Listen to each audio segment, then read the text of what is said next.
Hi, this is Shelby with the Colorado Initiative for Inclusive Higher Education. This is a recorded webinar about college options in Colorado for students with intellectual disabilities, and we'll also go over information on preparing for college. To get started, I'm going to go over some key vocabulary. Hopefully this will set the context for just understanding the slides to come. So first, you're going to hear me say intellectual and developmental disabilities, probably a lot, and I want you to think a little more broadly about that when I say it. So know that there are other disabilities that a student might have that fall within that. We're really talking about a disability that impacts both intellectual functioning and adaptive behavior as is seen in their everyday social and practical settings, those skills that come with that. So sometimes this might be students with autism. This might also be students with traumatic brain injuries. And sometimes I know intellectual disability might not be the term on the piece of paper. So some students have Down syndrome or Fragile X. There's a wide range of things. So just when I say that, think kind of broadly about who that might be. When I talk about higher education, you're going to hear me talk a lot about colleges and universities.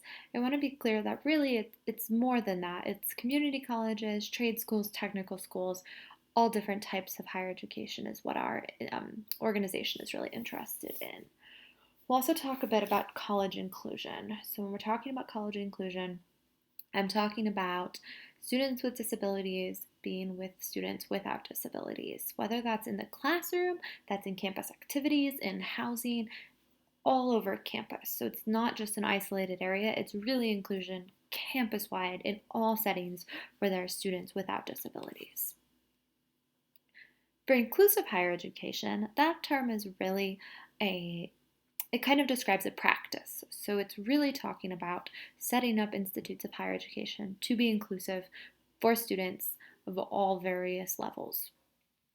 Within the term inclusive higher education, there's a couple different things that are going to come up. One is disability services, which we'll talk about. That's been around at institutes of higher ed for decades. It's at all schools. The newer one is inclusive services, and this is where we're really going to talk about services for those students who qualify with intellectual and developmental disabilities. And so instead of really seeing it as programs, I want you to really start to see it as making higher education accessible to students who previously haven't had that access. And so that's why, again, it's more of a practice of making higher education inclusive. And one of the ways we do that is having schools that offer inclusive services, which that's really what we'll get into in this presentation. Our organization is a nonprofit.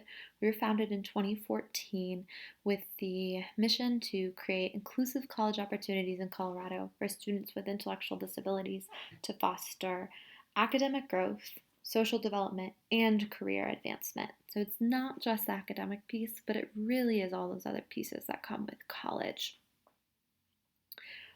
Our founding really came with a group of parents who had children with various disabilities saying they wanted to go to college, but there weren't really any options out there because the supports on the college campuses are much different than what you might access in a high school. And I'll talk more about that.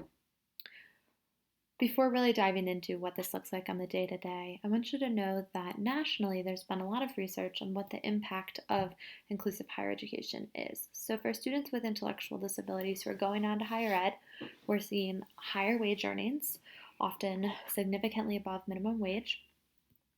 Also increased job diversity, so students getting jobs in a variety of domains related to what they're interested in, instead of a few select categories that there may have been large representation historically in with individuals with intellectual disabilities. There's also more social relationships.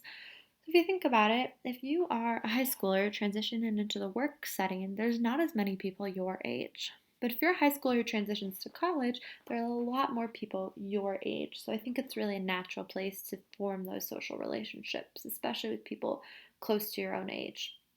The final piece is that continued independent living.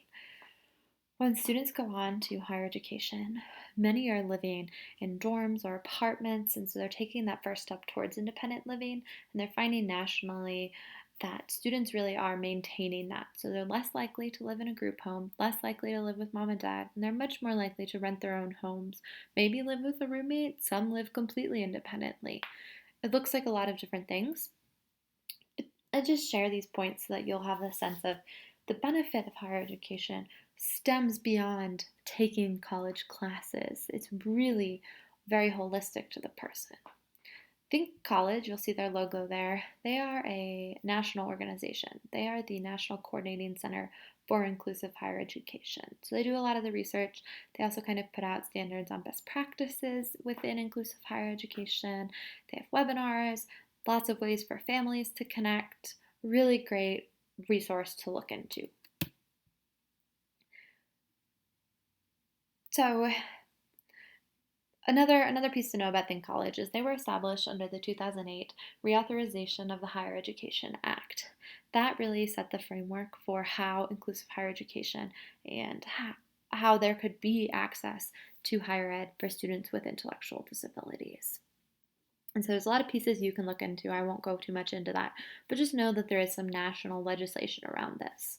Within Colorado, the specific legislation that really allowed this to start was Colorado Senate Bill 196, which was passed in 2016. So this is the third year of the bill.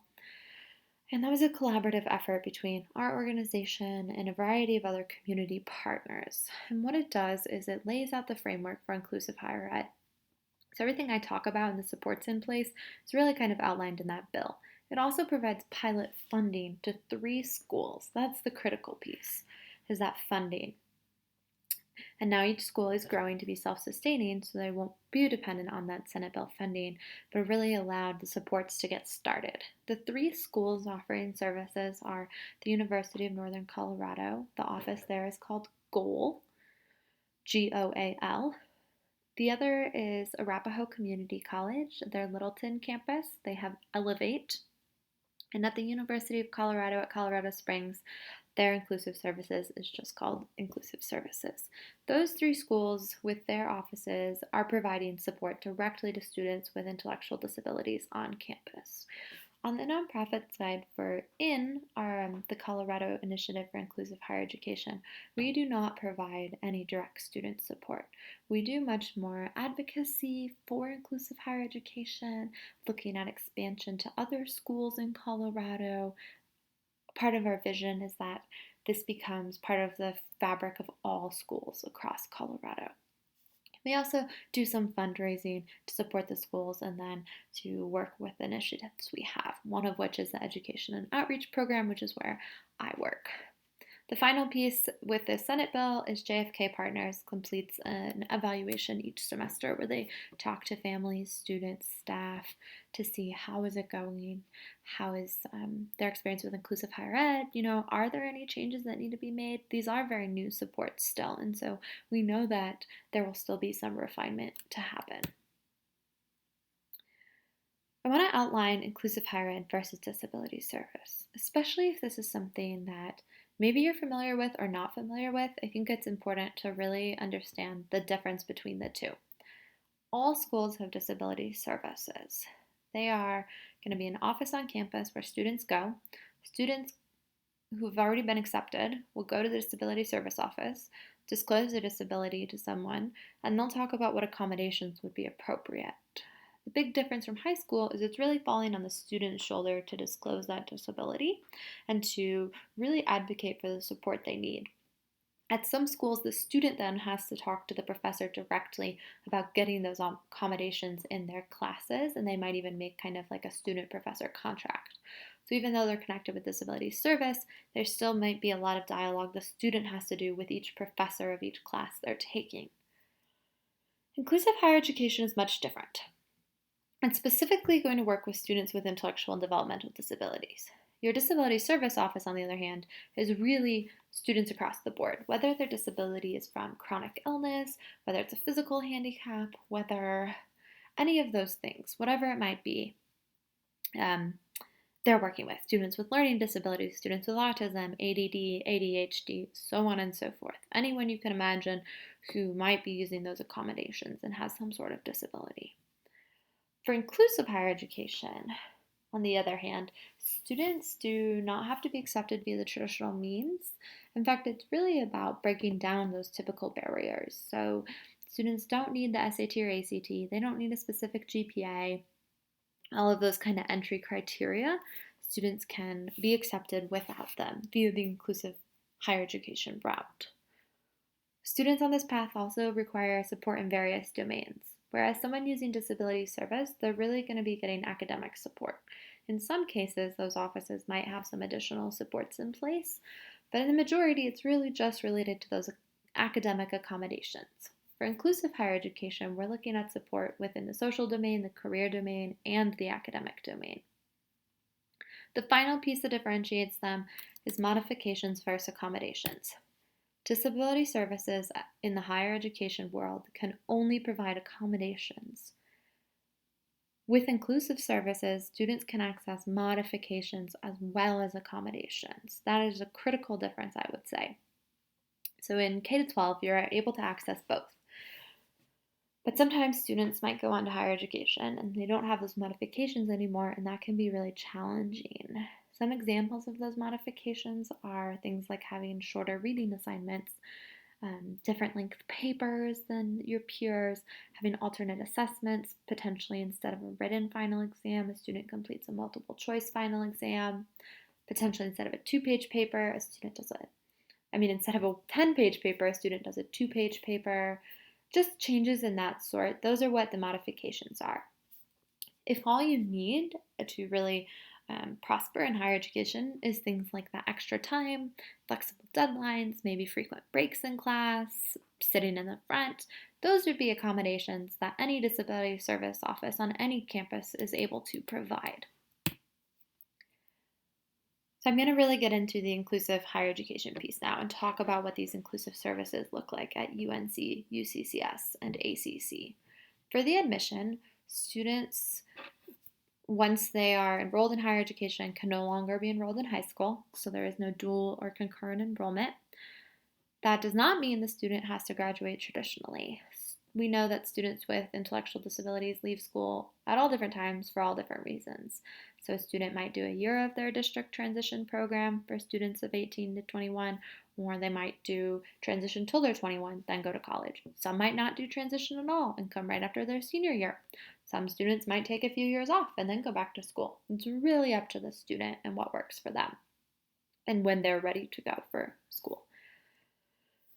They also must have a documented intellectual or developmental disability. I already touched on that a little bit, how that's a little more broad than you might think. So again, it's looking at, do they benefit from this support? And would they be a traditional student who is accepted through the traditional means? The student also needs to be able to participate in class and campus activities with support. And the biggest piece here is that they have the desire to go to college. College is a lot of work for anyone, and so you really do need to have that interest and the ambition to go and to work and live as independently as possible. This slide gives you an overview of what inclusive service models look like. So again, you're going to see the 4 domains. So within the academics, students are in integrated classes with students without disabilities. So your typical college class, they can pick from any class in the course catalog, provided they've done the prereqs for that class. The students can access accommodations and modifications as needed. The inclusive staff on campus are really going to be helping set that up with the professor, because we know professors aren't necessarily trained in disability service. So there are the inclusive staff who are going to support with that piece.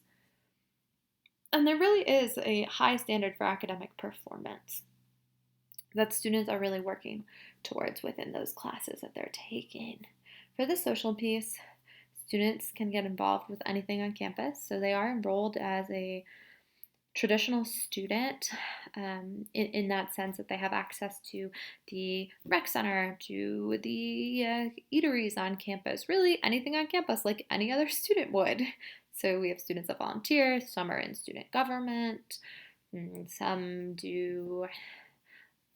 have started a club, some travel with different sports teams. I mean, it's really across the board. You think of a college student and what they like to do, students receiving inclusive services probably fit within that domain as well. The big piece in the social category is there are student mentors who are trained to work with students with disabilities. I often get asked if they are studying special education. Some are, some aren't. I think there are benefits to both sides of that. But the mentor is really there to be a support to the student and to also provide support when the inclusive staff aren't on campus. So let's say it's going to dinner, or maybe it's going to a football game on the weekend, or maybe it's just being there as a person for the student to confide in to talk about relationship challenges they're facing. The student mentor is really a big piece that should not be overlooked.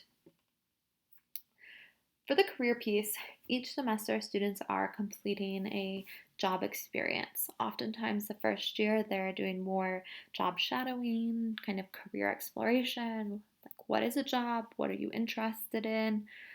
For many students, especially those who have never had a job, the second year they're often employed in an on-campus setting. And again, there's a person within the inclusive office who's checking in with students and really helping to guide this career piece. The ultimate goal is a student is leaving higher education and transitioning into competitive integrated employment that they may not have had access to without higher education. The third and fourth years are when I think it gets really exciting. So students then are often in off-campus internships or employment settings where they're really looking at what they're interested in doing. And I think later I'll have some examples of what those activities are. For the independence piece, we'll talk later about what the residential living looks like, but do know that kind of part of inclusive services is really focusing on person-centered planning and really helping students develop those self-advocacy skills and skills that are going to set them up for long-term independence when they leave the college setting. Here's just a list of other examples of support. I find I often forget to mention a lot of these, and so I just want you to get the sense that there is support in many different domains that ranges beyond what you might traditionally see on a college campus. There is a class that meets weekly for students receiving inclusive services. This is really the only time that students in inclusive service options are kind of required to be together. Otherwise, they really are on campus with other peers without disabilities kind of doing their thing. But in that weekly class, it kind of serves as a check-in with the inclusive staff and also allows for a place to develop some additional skills, whether that's talking about planning activities with friends, using public transit, resume development. A wide range of skills are worked on within that class. With the academic support, some of the things too are working with students on tracking their assignments, doing some more advocacy around making sure those modifications that are needed are in place. Some of the peer mentors sometimes offer study halls or homework clubs to kind of model what it looks like to set time aside to go to the library and study for class. That again is a big difference from high school. You're spending a lot more time outside of the classroom where you're expected to be doing a lot more independent study. For the social support, again, you've got these different pieces where the peer mentor is playing in there and then all the other components on campus. This is the first year a student rushed for a fraternity. It's been really interesting to kind of see that, where college students seem to be very inclusive of students with disabilities on campus. And then that fraternity plays a really big support piece for that student as well. So there's kind of this dynamic occurring there. For the career support, I talked a little bit about that. So a lot of these are things that the inclusive staff work on, but then also your career service office on campus can help with. For housing, so again, these are the 3 schools offering inclusive services in Colorado. We have at ACC, it's a community college and a commuter school predominantly, so there is no on-campus housing. To get to ACC, many students take the light rail or the bus. The light rail stops like right there, right next to campus, and so I think that's a great option for kind of across the Denver metro area. For the University of Northern Colorado, there are dorms that students stay in. This past school year, all students stayed in those dorms. They could commute as well, but we're finding with UNC, many students do come from across the state. At UCCS, there are on-campus apartments, and in both UNC and UCCS, some students choose to use the supported living service Medicaid waiver to get some additional supports, whether that's like public transit training within the local community, whether that's kind of meal prep or working on a cleaning schedule for the apartment, whatever that might look like, that's an additional support available. This is a piece you've probably been waiting for, the financial information. Students pay tuition and fees. There's also a program fee for inclusive services. I think this is because it really is a lot more support than would traditionally be offered, and so it is a higher staffing office. The other pieces then are room and board if applicable. What I want you to know is that when you put all the numbers down, it might look like it's really costly. There are many funding options available. The Department of Vocational Rehabilitation is one. If a student's desire to go to college is in alignment with their career goals, then DVR does have funding available for that. There are links about all of these on our website that you can find. The community center boards, so like Rocky Mountain Human Services or Developmental Pathways, Imagine, whoever's might be in your area, some have self-determination funds that they can award to individuals, and we've seen cases where that can be used for higher education. And there's also those Medicaid waivers that I talked about where additional supports can be put into place. Other options are scholarships, and there is financial aid accessible to students receiving inclusive services at ACC and UNC. UCCS has submitted an application to also be able to have financial aid. Historically, the challenge with financial aid has been students need to maintain a specific GPA and take a certain amount of classes. For inclusive higher education, that students with intellectual disabilities might not always meet those standards. And so with that 2008 Higher Education Reauthorization Act, they were able to set up some standards for how financial aid could be accessed. The final piece on here, and especially if you're working within the disability sector, doing a lot with families, you always want to talk to families about college funds. Many are assuming that their student couldn't go to college, and that might not be the case. If the family doesn't feel comfortable with a college fund, ABLE accounts are another option for saving for college, but they can also be used for any other disability type costs in the person's life. So I think that as ABLE accounts become more popular, we might find that more people choose to save for college this way because we don't know who will go to college and who won't. But it is nice to be able to save early in the case that the person does want to go on to higher education. I'm going to get into talking more about current students. Before I do that, let me skim through this. Yes, something that I forgot to mention is that students accessing inclusive services are working towards a certificate. At each of the 3 schools, it's called a comprehensive higher education certificate. This ties back to accessing modifications in classes. Technically, the students are taking the courses kind of on an audit status, but they're receiving credit towards that comprehensive higher ed certificate with a concentration in whatever their area of study is. So within that certificate, students take typically 3 classes each semester. 2 are their choice from the course catalog in alignment with their career area of interest, and then the 3rd is that specialized class I already talked about. Then part of that certificate also requires those semesterly career experiences, whether those are the internships, off-campus employment, all of that I already mentioned.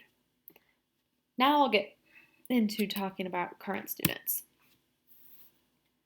This map, all of the red dots are showing where students are coming from. The blue stars are where the schools are located. So the northern one is UNC, the southern one is UCCS, and the center one is ACC. Again, you'll see that there are students who are starting to come from across the state, which I think really informs the need for expansion to other areas as well.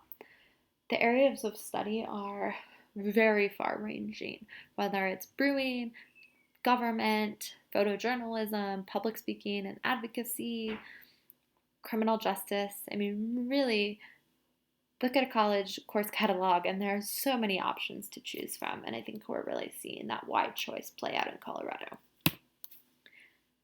This is an example of what it kind of looks like semester to semester for a student. So as I was saying, with academics, there's typically 3 classes. And then students are encouraged to engage in social activities. For this student, he joined a fraternity, is part of Special Olympics College, and is also in the Bear Den Club on campus at UNC. You'll see that he's taking that Goal 101 and 102 course for the academic piece, but then also is taking classes related to kind of coaching and physical education, as that's his interest area. For the career piece, this first year, the student was doing just kind of more, again, looking into what are career opportunities. So doing some job tours in the community and on campus, and then setting up a rec center internship on campus where you can check in with the inclusive staff, but then also kind of start to see what it would look like to work within that setting. This would be the second year. So again, continue with those classes. Some students change their social activities. Others stick with the same and kind of develop more leadership skills within them. For example, there have been students in student government who, started as a traditional member in student government and now are the vice president of student government. For the career piece, now this person is looking more at becoming an employee and then looking for some summer employment and maybe moving off campus. The third year, the student is now employed in the Greeley Rec Center to get a different setting, and we'll also do a PE teacher internship to see what that position would look like. So hopefully you're getting kind of the framework for this, that the academic, social, and career piece are each kind of built in. And then this would be hypothetical because the fourth year would be next year, as this is only the third year of inclusive options in Colorado. Another example at ACC is a student who worked towards the certified nurse aide credential there and took the coursework, but also took some other kind of useful classes like interpersonal communication and looked at different PC applications. So kind of classes that are still going to support her within her position, but then took those specific CNA classes as well. She then obtained a paid CNA position that pays above minimum wage. And so you kind of see there are different routes that students can take, and what they're doing might look different. Now I'm going to move more into the preparing for college. If you have any questions about what these services look like, if there's something that I might have missed, you can always send me an email. That'll be at the end of this presentation. You can also check out our website, and we have links to each of those schools, and we have some more resources in an FAQ section. All right, so here we go, preparing for college. Within our current model of education, especially in K-12, a lot of times in general education, you'll see teachers and other school professionals talking to students without disabilities about where they want to go to college. We know that not all of those students will go to college. Some might join the military, some might have family problems that don't allow them to go off, and they might take a caregiver role. Some will go right into workforce. Really lots of things happen, but we're still talking to all students about college. And that college prep piece is being offered to many students. But within special education, a lot of times what we see is only certain students are having that dialogue about college. And we're not assuming that all students will go to college. But it's the same reality that not all students are going to go to college, but probably more than we anticipate could go to college if given preparation and really informed about the options. And so I'm hoping that as we go through, you'll really start to think about how preparing for higher education, regardless of what you think a student might be capable of or where they might go, should really be something that all students have access to so that they have the choice to go if they want. Kind of going with that choice piece, the biggest piece is encouraging students to dream. A lot of students with disabilities do not have transition goals related to higher education, and they've never been asked if they want to go to college. So they might also start to think that it's not possible. With inclusive services being so new, it's really possible that many people really actually don't even know that those services exist and could make it a reality for that person. So I think your job, whether you're a parent, a teacher, some other disability professional, whoever you might be, is to really encourage students to dream about what it could look like and talk about what it takes to go to college. Discussing the student's disability is something else that's really useful, and not so much in terms of this disability is going to hold you back, but in terms of these are the supports that help me live with this disability, and this is how I can advocate for those supports. So when you go on to higher education, you can already do that with the inclusive staff or with the disability service office.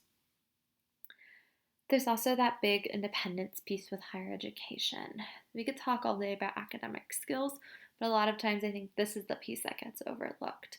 So things like making decisions for yourself, advocating for yourself, learning from failure.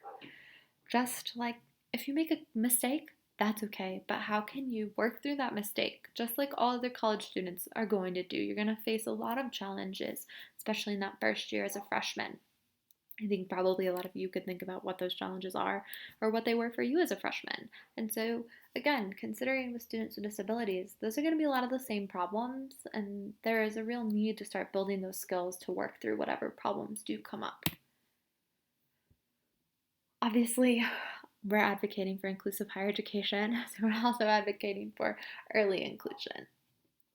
Being in an inclusive setting can really help you, especially when you're going to be transitioning into an inclusive setting. So I just think when we're talking about inclusion, you can think about this within the classroom setting. You can also think about it within the social setting. So are there sports programs or Boy Scouts or Girl Scouts or whatever activities there might be where there are students without disabilities who people can develop relationships with and start to practice the skills within those general community settings so that when they transition to higher education, they're really comfortable being around people without disabilities because that's how they've kind of grown up. The IEP is another really big place where I think we can talk about college preparation, whether that's just educating the participants on the college options available. So let's say you're the teacher leading the IEP, kind of bringing with you some materials to let the family and the student know that college is possible. There's also an opportunity there to include the student as the IEP leader because, again, in college, the big difference is a lot falls on their shoulder with their advocacy. You can also utilize Think College. They have some resources related to IEP goals that can help prepare for higher education. I can help you find those if you need. Just reach out. Some of the skills for higher education that go beyond kind of academics are things like communication skills, things like how to get around campus, how to manage your money, or even your meal swipes for a week. Just all of that, thinking about kind of a large college campus and how you're going to get around from place to place and how you're going to block off time to study, what your work schedule looks like. There's a lot that goes on there. Because there are modifications in place in the academics, students don't necessarily have to read or write at the college level, maybe not even at the high school or middle school level. I don't really like to put kind of a standard on that, but I bring this up to really just share that a lot goes with the independence in terms of preparation. It's still important to have academic skills, but don't sacrifice independent skills for a real demand for high academics. The other piece that I found, especially in my position, is that many families are not informed about what resources could support them. So I think it's important to inform families for two reasons. One is, if higher education doesn't work out, knowing there are other options out there. And two is, these are funding sources for families for higher education. And so, especially now when these are very new, a lot of families don't have savings. And so these can be really important funding streams for them. So one, let families know about their community center board and those adult waivers and things that they might access. Two, let them know about the Department of Vocational Rehabilitation and all of the different job services that are available, as well as potential funding for higher education. And then the last one is ABLE accounts. ABLE accounts are a little newer. They've been around for a few years. They are a way that individuals with disabilities can save and not have those savings counted toward their asset limits. So I think for Social Security right now, it's around, you can have total assets of $2,000 if you're an individual with a disability accessing Social Security. ABLE accounts allow you to have more than that $2,000 saved. You can also use it as like a checking account. So it's either can work towards a savings account or a checking account. I'm not the biggest expert in telling you about them, but just know they exist. And I really encourage you to look into them because they're very new, but I think they're a really new kind of interesting way to look at savings and asset limits. Finally, I can tell you all day about preparing for college, but more than anything, it's about finding the right college.